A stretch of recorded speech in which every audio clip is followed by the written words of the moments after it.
Welcome to Talk Time with Tracy.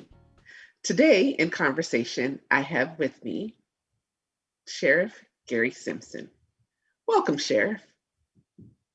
Thanks, Tracy. I'm glad to be here. Glad to be a part of your talk time. Well, I really appreciate you taking the time to sit down with me, even though we're via Zoom. We're sitting down in conversation. Would have loved to have been in person with you after such an extended period in time, but I really appreciate you being here today with me.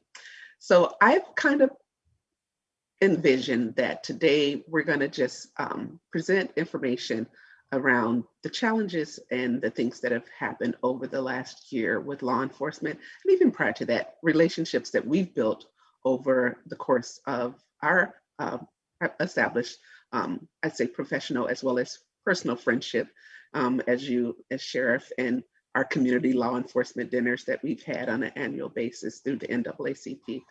But kind of following up since our panel discussion last year after the George Floyd incident. I previously interviewed Chief Matt Brown and followed up with him. And so I'm in the process of following up with all of our law enforcement officers that participated in that conversation and discussion. So let's start there. At the panel discussion, we talked about police reform, banning chokeholds, and just different things, advisory committees. And so can you kind of tell us about the Sheriff's Department and picking up on the conversations around banning chokeholds and where we are since last year? What would be your take on and perspective on things right now? Well, that's a interesting question, because the conversation we had several months ago was prior to any legislative changes that have occurred. And today we're in a different environment where we are giving new rules, new direction, and new laws for us to follow. And that's what we're in the middle of adapting to. And frankly, there's about 100 laws that were passed in this last legislative session that have some impact on law enforcement, and we're trying to digest that at this point to understand the real heavy significant issues that we need to address immediately, so that we can inform our staff, inform our public, and our partners as to what we are going to be able to do or not do, so that we follow not only the intent of the law but the law itself. And we have to really do some deep dive into some of the legislative bills that were passed, as they're complicated, they're lengthy, and we're going to have to understand them completely so that we can change our policies to mirror the expectations, but also to change our training and our practices, and have that all prepared before July 25th when everything goes into play. So we're scrambling right now, and the issue of chokeholds, let's just briefly talk about that. The sheriff's office and law enforcement in general has never authorized chokeholds. Chokeholds is typically a description of cutting off the air flow, and we don't do that. What we've trained over the years is a vascular neck restraint, which vascular is talking about the carotid artery on both sides of the neck, which is a special technique that where the arm is wrapped around and forms a V to where the arm begins to restrict by depending on the pressure put on it to restrict the blood flow, which then causes a person to pass out very briefly in a controlled situation, and then we're able to restrain them and then get them the help that they need. Oftentimes with excited delirium situations, this is the only methodology available for officers to restrain someone in a medical emergency, because they can't administer ketamine or any other narcotic or drug that a medical professional would do, because we don't have that ability. We don't want to use impact weapons. We don't want to, pardon the term, pig pile on top of somebody. So we're limited in our ability to deal with this situation, and the vascular neck restraint was a safe and very effective way to do this, and we've applied it in in many aspects to save someone's life. Now we're restricted from doing so.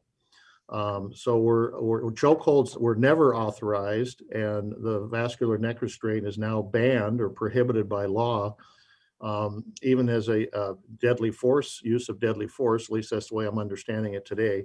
So we have to change our practices and our policies and try to determine, well, how are we going to approach these situations that differently than we did in the past? And that still is a big question that we're grappling with at the moment. Thank you for that response and that explanation. I believe that that's very helpful because a big part of understanding law enforcement as well as community is educating the public on things that are approved, things that are not approved, and the intent that was meaningful and needed when you say, this is what it was intended to do, and this is why, and a safety mechanism for not only law enforcement, but for that individual who may be in crisis. So thank you for that. Unfortunately, these conversations, we had tried to have a lot of these conversations during the legislative process. It's not conversations between you and me, but many of their stakeholders and interested parties. And it was a fast and furious session this last year. And a lot of these conversations, unfortunately, were not being able to occur. And so we're hoping this next year, before the next session, we'll be able to have more and more of these types of conversations to maybe correct or improve upon the laws that we now have to adapt to. We also talked about certifications of law enforcement agencies. Can you explain and talk a little bit about the Sheriff's Department and how it's set up in trainings? First, we start out with recruiting and background checks. Candidates go through an extensive background check to make sure that they have the right character, the right abilities, the right of experiences and the desire to be a professional police officer. Once we go through the background investigation, which includes a polygraph, a medical examination, and a psychological examination to make sure that they're fit for this type of work, they're hired and they go to the Basic Law Enforcement Academy in Burien, the Criminal Justice Training Commission, which comprises of 21 members of the community, decides what the curriculum and the policies and practices of the training academy, what they're going to be. They go through what BLEA, which is the Basic Law Enforcement Academy, 720 hours, which is just a small portion of what they go through to get the basic concepts of what they need to do, how to drive a car, how to apply defensive tactics, how the law is applied to their work, how to do investigations, how to do techniques for de-escalation, how do they deal with first aid. There's a ton and a myriad of things that they go through. And then after they complete that basic class, then they're certified by the state of Washington as a they have general peace officer authority. It's similar to going to, let's say, Olympic College and you get an associate's degree. You're certified in the field of your training. And then when they come back to the agency, then we spend a considerable amount of time with their field, assigning them to a field training officer, to where the field training officer then advances their training further and begins to teach them how to apply the basic knowledge and information that they learned at the academy into the real life of a police officer. And then they continue through that training process as a probationary officer until they complete their probation. If they have some areas that need to be retrained or they're struggling with, that's the field training officer's responsibility to identify and spend more time on that, or extend their probationary period or their training to make sure that they're doing the job the way we expect it to be done within our policies and practices, within the laws of the state of Washington and the ordinances within Kitsap County. And then we're sent out on solo patrol, but we're actually following them around and watching them and making sure they're still continuing their education. Now, advanced certification, if someone is going to be a canine officer, a SWAT officer, a field training officer, they also go back to additional training with the Criminal Justice Training Commission, who defines the curriculum for that training. So it's similar statewide. And then after they complete that additional training, then they get a certification for that. that they have met the standards required to do that job. And then they come back and continue their training and education within the organization. But one thing we didn't touch on was in the certification is the decertification process. Okay. The Criminal Justice Training Commission has the authority and responsibility to represent the citizens of the state of Washington to decertify police officers who've messed up and have not maintained their certification and who have maybe committed acts under certain scenarios that where they can go and be decertified as they're terminated from the agency, and then they have a hearing which either upholds or appeals the process. I sit on a panel that does that from time to time, and I want to assure the communities that we take it seriously when someone is messed up in law enforcement. We want to make sure, one, their rights are protected. They do have rights and they have labor rights, but we also want to protect our agency and our fellow officers and our profession. And I'm not saying everybody is decertified, but the majority of people are decertified. The new bills that are coming out and the direction that's been given for the Criminal Justice Training Commission is they're going to be addressing that further and providing them with additional guidance on possible suspensions or giving them a little bit more latitude to actually address these issues. So there'll be less of so there'll be a more positive outcome in the end with the professional organization that we are. Thank you. That was going to be the follow-up question. So you beat me to it. Okay. All That's right. a good thing about being in conversation, can make it flow. Yes. So thank you. And I think that's important based on people feeling that, well, if a law enforcement officer gets in trouble in one place, they can go and be hired somewhere else.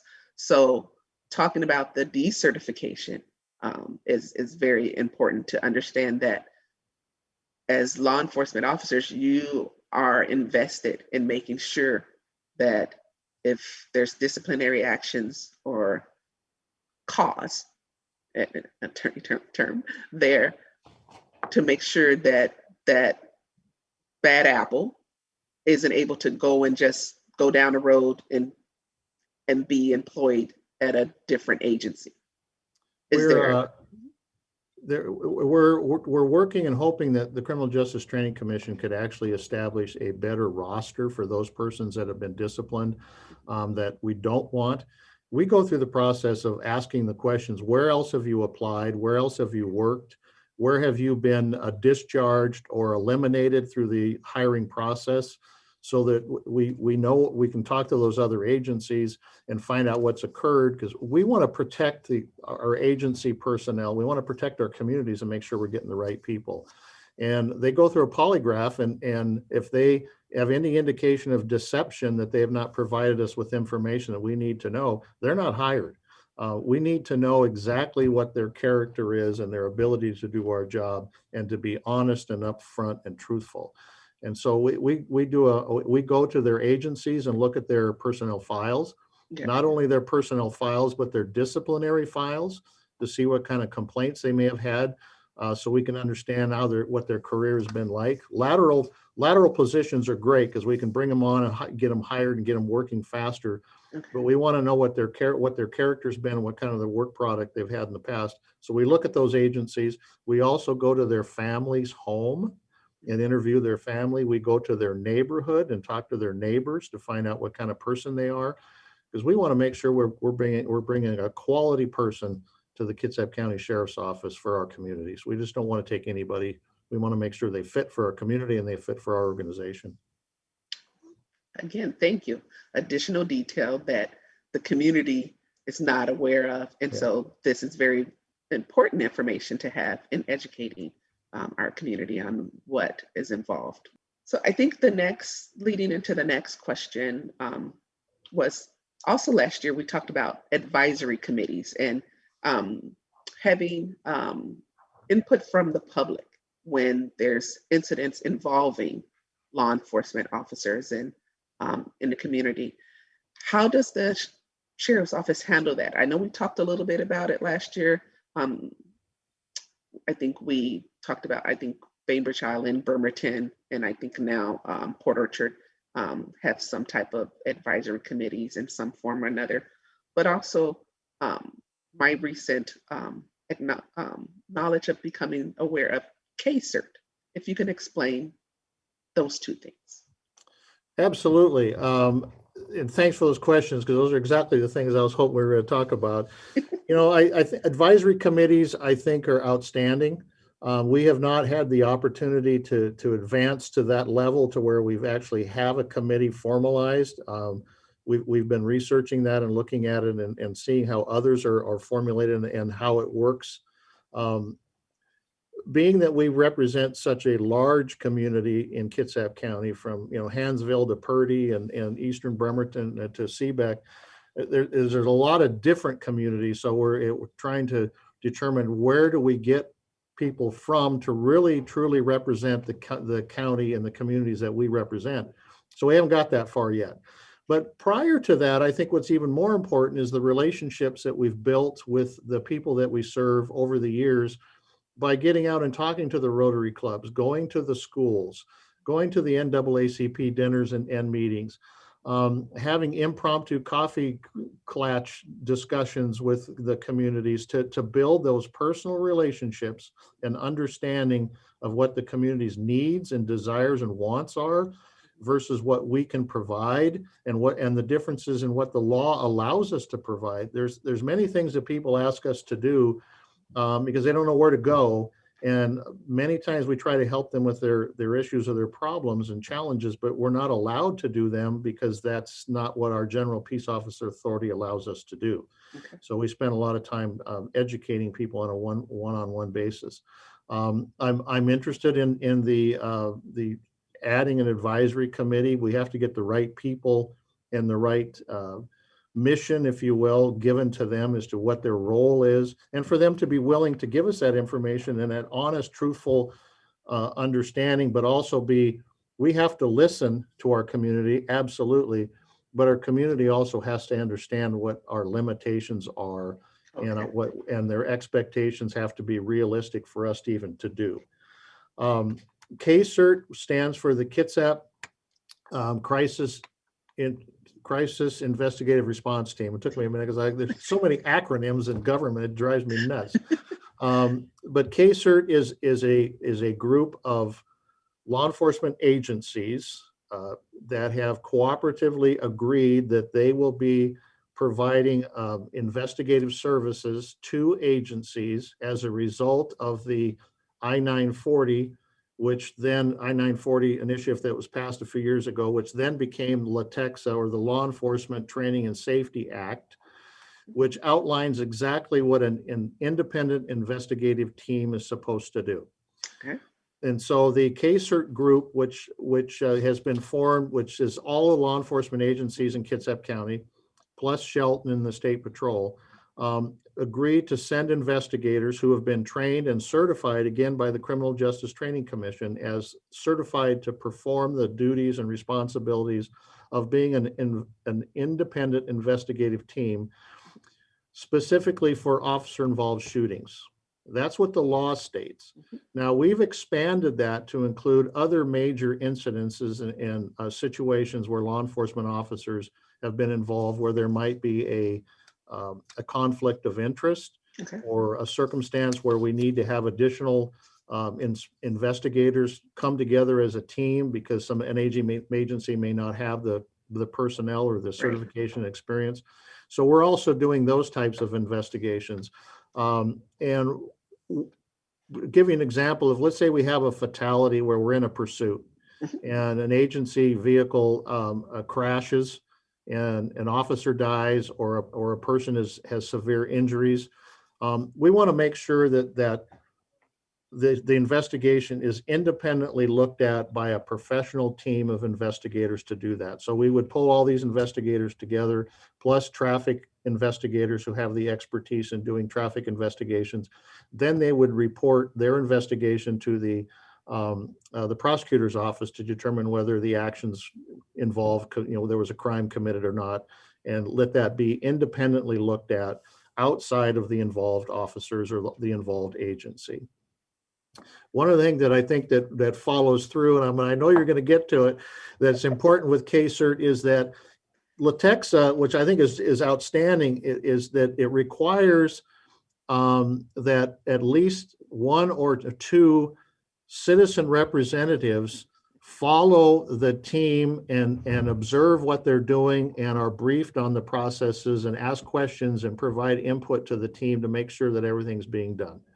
And one of the things I do when these things come up is I want to find out what kind of community, what the persons that were involved, how does that affect the community that this person or the victim, suspect, whatever, the person that was injured, who do they represent? Who can represent their interests in observing and following the investigation to really know what's going on the inside? And that's a big thing, big difference for law enforcement to entrust someone to be on that team to do that, then report back to the community what they observed and report back to the executive officer of the agency involved as to what they saw the investigation. Because for our incidences, I certainly have an interest to make sure that the whole truth comes out, but I also have an interest to make sure that our agency's interests are protected and the community we represented is also protected. So, and that is a very important piece of community relationships. Mm-hmm.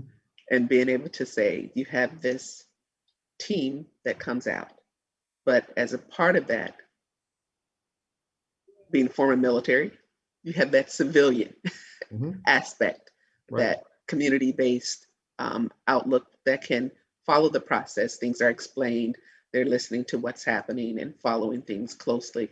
I think we talked about it. We'll talk later about my experiences with KSERT. So definitely an honor to be able to have learned about the process and that I-940, the actual policy intent behind the initiative, being able to see it in fruition where you have law enforcement agencies working together is, I think, really a key component. But having the training in place for those investigators and seeing the transparency of reporting and being able to look at the sheriff's office not being able to investigate the sheriff's office, that component of conversation where a community member may be saying, well, they're just investigating themselves.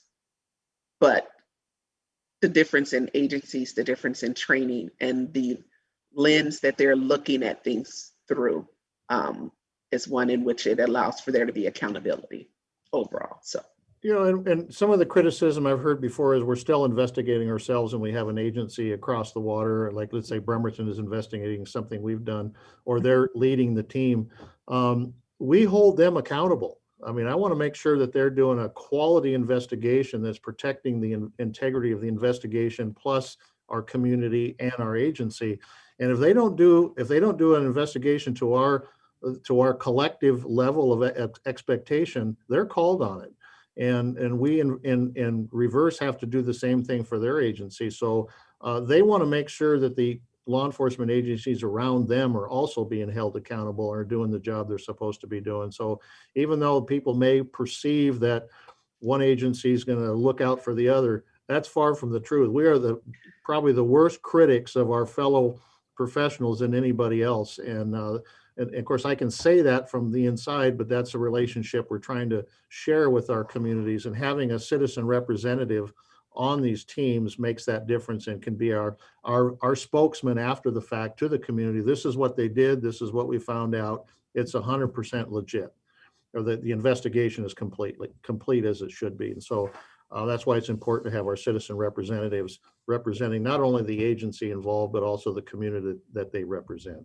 Well, what I want to do now is kind of transition over to you and your recent announcement of retirement, and kind of just giving us a little bit of that conversation piece of your overall career at the sheriff's office and where you are now, and with making this decision to retire and travel Yeah, it's a bittersweet moment, and it's part of the plan.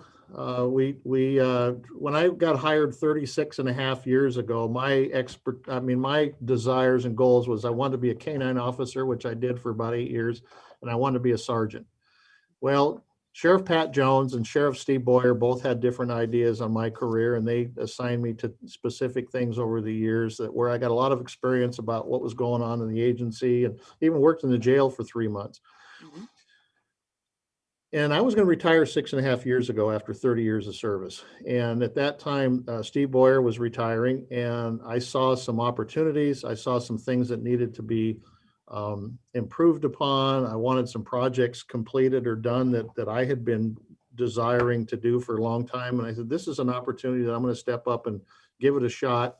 The other thing is, with all the training and experience that I had, I felt in some regards an obligation to stick around for the agency and for everything the community's given me.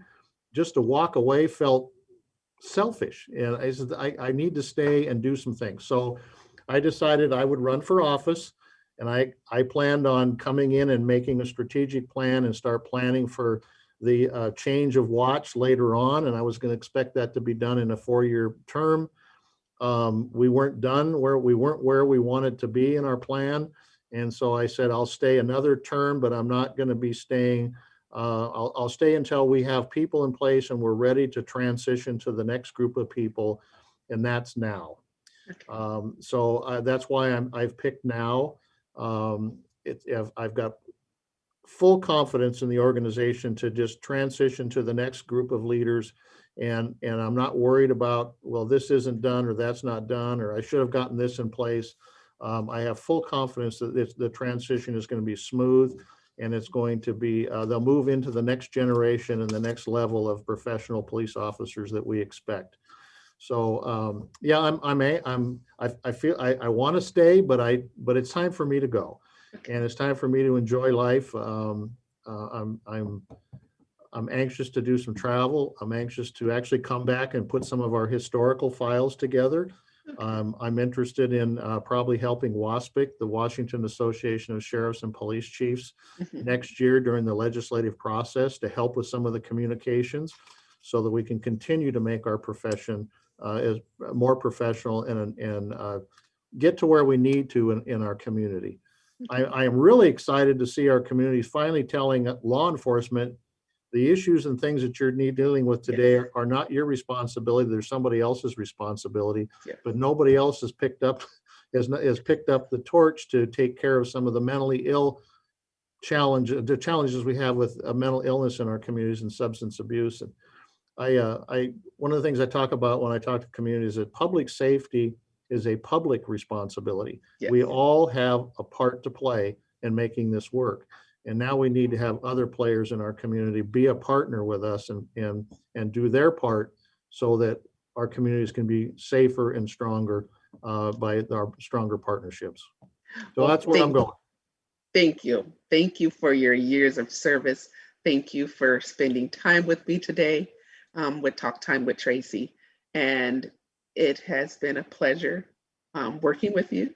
And I anticipate being able to continue work with you in your civilian capacity as you take off the uniform.